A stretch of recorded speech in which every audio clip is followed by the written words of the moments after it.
Hello there guys and welcome back to the channel. So today's video we're going to be talking about gifting and gifting event in general, and especially this year. And before we get to the main part of the video, I want to note two things down. Number one is no, I am not trying to be a negative, pessimistic, sad sack of misery on purpose. I actually do generally try to be fairly optimistic and fairly uplifting guy, especially when it comes to my day-to-day life. And I do try my best to hand out compliments and praise Kabam where I feel they do fit. However, unfortunately, I do not get the chance all that often, and it much more often seems to be the case when I have to handle out some criticism and even disbelief in how shady or bad some things are. And unfortunately, this will pretty much be another one of those videos. And once again, I do kind of get bored of myself sometimes dishing out on Kabam, but man, they just never stop giving you reasons to. And the second important bit of the video is the fact that I do realize very well the alliance that I'm in. If you check out the alliance leaderboard, it is probably gonna be an alliance that ends somewhere towards the top 3 or top 10, most likely, most realistically, in terms of rewards. And it will not be largely due to my own personal effort. I'm relatively kind of low on the ladder there, but we do have some extremely wealthy players in our alliance, and therefore everything I say in this video should be kind of taken fairly, what the best way to describe it, fairly objective. Because if I would put this point purely in subjective manner, I'd be like, gifting event rocks, yay, we're gonna get some good rewards. And I'm likely to be one of the beneficiaries from that. Therefore, I have absolutely no reason to kind of go out on a limb and just kind of dish on this event, because it's, let's face it, it's likely gonna benefit me quite a bit. But that being said and done, let's check out the rewards for the gifting event this year, shall we? We can skip the milestone rewards. They are nice, neat, not any kind of particularly special upgrade there. You get 10 TFI beef catalyst fragments. You get double that from AQ rank rewards, and yeah, a couple of gifting crystals, half tier 2 alpha, full tier 2 alpha, and a couple of bunch 500 units, which you're likely gonna spend gifting anyways, so on and so forth. So there's some good stuff, but rank rewards is where it is really at, right? So alliance that's gonna place number 1 is gonna get 4 tier 5 basics, a 6-star Kang, 8 tier 2 alphas, and 20,000 6-star shards and 45,000 5-star shards. And that is, in my opinion, which pretty much should be the end extent of the rewards, unless for this one box which says 50% of tier 5 class catalyst fragment selector. Basically, you can get half a tier 5 CC of any class of your choosing, right? Basically, and then if you rank second, you get 50% tier 5 CC of a random class. Rest of the items scale down some, but still, that the main thing there is a half a tier 5 CC. And then alliance number 3 gets a quarter of a tier 5 CC, basically finishing up a chapter in Act 6 currently. Then 4 to 10 spot get 20% of tier 5 CC.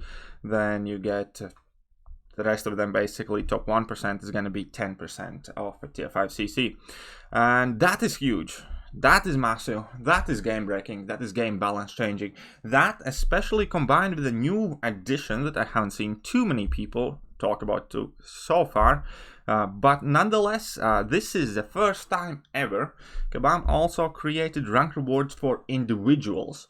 All the previous years there was a solo event for gifting, fair enough, but that was basically get your milestone rewards, be done with it and go home. This year also you get awarded individually, very generously, for ranking up top. So basically spot 130 gets another half a tier 5 CC, 20,000 6-star shards, 45,000 5-star shards, 8 tier 2 alpha. Then spot number, 31 to 60 gets a quarter of a tier 5 CC, and then 61 to 90 get 20 percent of tier 5 CC, and so on and so forth, so scaled down. But what this essentially means is if you're big enough of a blubbery whale to kind of lead your alliance to spot number 1 or 2, and then at the same time rank yourself in between 1 and 30, you get a fully formed tier 5 CC, basically meaning you can take another 6-star or a 6-star to rank 3, and that means we are about to have a huge influx of rank 3 6-stars in the game, and that is going to change pretty much everything because well, they are so rare. There are maybe 5 in a game to date. That's going to completely shatter current kind of like prestige situation. And basically, more or less, this is, not just feels, but this certainly is an auction for top rewards in a game distributed ever. To put everything that's put in this gifting event in particular in kind of comparison, right? When we go to Alliance War Season tab, then we would notice that the first place Alliance that ranks number 1 in IQ gets 10% of a tier 5 CC of each random class scattered about for a season. 2 weeks of seasons is basically 6 weeks, right? So it means that your alliance can essentially be winning every single Alliance War season for a year straight out, and you would still not get as much tier 5 class catalyst fragments as you do if you whale out here and now and today.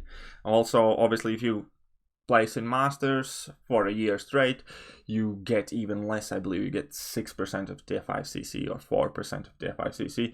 So that is such a huge imbalance. To put it again in perspective of how game-changing these rewards are, if you're somebody who is playing fairly seriously in endgame and have explored 6.1, 6.2, 6.3, you only get 3/4 of a tier 5 CC there. And those are random classes, should I add. And if you were, well, wealthy enough to splurge out 15,000 units for 1/4 of a tier 5 CC after completing 6.3, then you have basically formed 1. So this one gifting event essentially outweighs, or at least rivals, all of the rewards that you can and have earned throughout the year exploring Act 6. And if that isn't game-breaking, I don't know. This is essentially putting the game on auction and saying that nothing you have done in this game matters up until this day. And this day, whoever coughs up more money gets to move on. Everybody else can be left in the dust. And I'm saying all of this again as one of the beneficiaries of this kind of event. We are likely going to have at least probably that somewhere in top 10, so I'm going to have a fair chunk of tier 5 CCs. And when it comes to individual gifting, I'm not going to rank too high, but I'm definitely not going to be below 5% mark either. And still, it feels so filthy. It feels as if nothing we have done to this day in the game pretty much matters. To a degree, because all your efforts can be pretty much nullified with somebody with a large enough wallet. And that is a very kind of silly feeling to a degree. I'm gonna admit, like, I had several versions of this video reimagine how I'm gonna record it, and this is already the calmed down kind of version of me, just flat out going through the facts, through the motions. But let's just again think it through.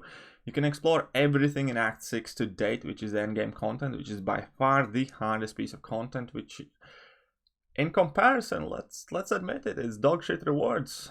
You have 2 weeks of money spending, which can outweigh pretty much all of that work. And never ever before this game felt more of an pay to win an auction for the rewards as it does right now, because all the time these offers come out, fair enough, you buy some, you skip some, you might be free to play, but you can still kind of to a degree compete. You can still feel that yes, others can progress faster with larger amounts of money, but so long as you get every single event done, so long as you participate, you can be somewhere within the running. Now there are essentially going to be people who have likely, let's say, 2 rank 3 6-stars, while you are not even too close to rank 1 6-star up, even though you have played through exact same piece of content.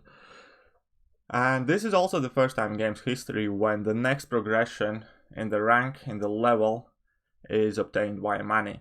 And I think that is one of the things that shocked me so far. That was like one of the few praises that I was giving to Kabam, is not releasing that much of a tier 5 CC and still kind of like holding this next progression barrier behind a piece of content like they have always done. Like previously, you could never, for instance, let's go back to Act 4. If you hadn't explored everything in Act 4, you simply could not have a rank 4 5-star champion because there were not enough offers or hardly any offers at all that let you acquire any tier 2 alpha. They released Act 4 last chapter. Then everybody had that one rank 4 5-star, and then they started sprinkling in these offers, other pieces of content where you earn these rewards and progressively move up. Same thing happened with rank 5 5-stars. First place where you get the tier 5 basic fragments was Act 5. You get to 100% explore Act 5, and that lets you move on to the next step in the progression. Now, this is the first time in the 5-year history of this game when essentially you don't have to do that. You don't have to do any of that. Only thing you have to do is pay up. As soon as you have paid up enough, bought enough offers, and now whaled up in gifting, you have that next step of progression available before everybody else. You get to jump ahead of the race. And obviously, assuming you still play throughout the content, you get the same rewards as everybody else does, and then everybody else is going to be lagging you behind if you have whaled out. It used to be the case of if you have completed all the content, then you can be within the running of other people, even though, let's say, Labyrinth of Legends was a difficult and expensive piece of content to explore. There was a time when it mattered. Now the game has progressed in the sense where it doesn't. It hardly matters what you have explored, how much you have completed, so long as you have forked out. And these gifting events in past always have been generous, but they awarded the maximum reward that was kind of largely available or attainable. Like last year it was tier 5 Bs because we already had tier 5 Bs in our currency, in our inventories. Years before that it was I don't know what, tier 2 alphas, a bunch of tier 2 alphas and some crystal shards and stuff like that, because that was the highest available resource in the game that you could earn kind of week to week. Now we are at a point where AQ doesn't even award tier 5 CCs. We are at a point where one gifting event essentially outweighs an entire year plus some more of Alliance War. We are at a point in a game where one gifting event outweighs all of the work you have put in Act 6, exploring that, trying to stay on top of the game. And it just feels wrong, man. It feels absolutely filthy, greedy, and wrong. They're essentially putting up the highest progression level that's attainable in a game, not even behind a pay gate through the content, just throughout a flat crystal splurging pay gate. Pay as much as you can pay, basically as in an auction. Who's going to pay the most to them is going to be ahead of the competition. And I could swear at this point, I could be pissed off. I could say that never have I ever felt more enticed to simply uninstall the game and move on, which obviously I won't, because I still do love the game despite the company running it, or should I say Jackass is running it. Either way, it does feel off, it does feel wrong, and I completely disagree with it. I think they should have kept the tier 5 CC out of it completely. I don't think that addition of a single rank rewards, which awards again half a tier 5 CC, is a step in right direction. And when you compare with everything else they have done for celebration, community events, calendars, look at this special calendar. There's not a tier 5 B in sight, let alone tier 5 CC to be given out. But they're selling a full tier 5 CC and like, what, 8 tier 5 Bs? So everything else that's not correlated to directly spending the money is well out of proportion to whatever you can purchase in this gifting event. And what makes it worse, obviously, because it's gifting event, you never know how much anyone has to spend. So basically people have to spend as much as they can to kind of do what they can to rank up as high as they can. So it's not even a flat out offer. They're saying pay us $1,000 or $2,000 each and then you're gonna get the tier 5 CC. This is saying fork up all of your money if you want to make sure you're gonna get some of that stuff. So man, I'm not pleasantly surprised. It's always nice to see nice rewards ranking in, and once again I'm gonna be getting a nice chunk of rewards after the 2-week period. But when it comes to talking game balance, game economy, I don't know, ethics or morality, or how it makes you feel, or how it makes you, basically you feel for all of the effort that you have invested in this game to date, being cancelled out by simply who can fork out more, it kind of makes you question why you play the game. You might as well go to casino and then at least you can win some actual money, you know? I don't know, man. So I definitely need to kind of like take a bit of time, sit on it, to outweigh the pros and cons and what this essentially means for the game, and kind of like shift in the endgame dynamics and how the endgame scene is gonna look like after this gifting event. But it will change drastically, and for the first time ever it will change drastically with your wallet, not with a piece of content that comes out. So first time for everything, and just when you think that Kabam can't sink much lower than they have, they somehow managed to do so. Either way, again, I don't want to sound too negative, man. It's kind of amusing to a degree if you think. And I would like to kind of make much more positive videos. Unfortunately, I can't really find that many reasons to. And things like that, this keep happening, which is, well, unfortunate, I guess. So yeah, that's enough of me rambling. I hope you guys enjoyed today's video. If you did, hit that like button, hit that sub button, hit all the buttons, and I'm gonna catch you guys soon. See ya!